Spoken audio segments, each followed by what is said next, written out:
our next vibrato exercise is the jiggly finger exercise. And what we're going to do here, I'm going to take my right hand and use that hand to hold on very gently to one of the fingertips on my left hand. All right.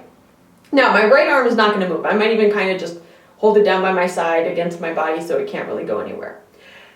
The other side, I'm going to, elbow up, do this vibrato motion, which you've become familiar with a little bit if you've watched, for example, the introduction to vibrato video, where my elbow is not moving, right?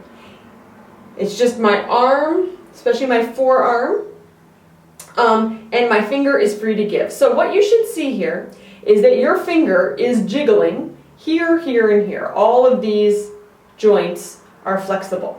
Now, one joint that is not flexible, I want to mention, is your wrist. Okay, so you shouldn't see anything like this happening, right?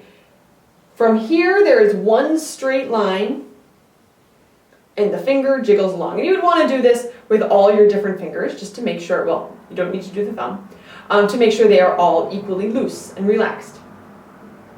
Also want to point out the angle of my hand right now is pretty much my, what is this called? The back of my hand is facing the ceiling, okay? So it's not straight out, it's facing the ceiling, so my finger can go pretty much from up to down, right?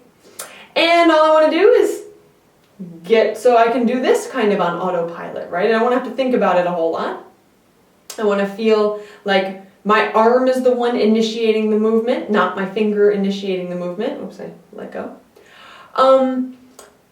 And, again, this is the kind of exercise you could do sitting in front of the television if you are a television watcher, or hard to read a book while doing this, but, certainly having a conversation with someone so that you can get to that point where it's pretty automatic. Now, I think you'll find that pinky, maybe even third finger, don't work quite as well as 1 and 2. That's okay. That's okay, right? But you want to at least check to make sure that there's no squeezing going on in those, and that they are free to move.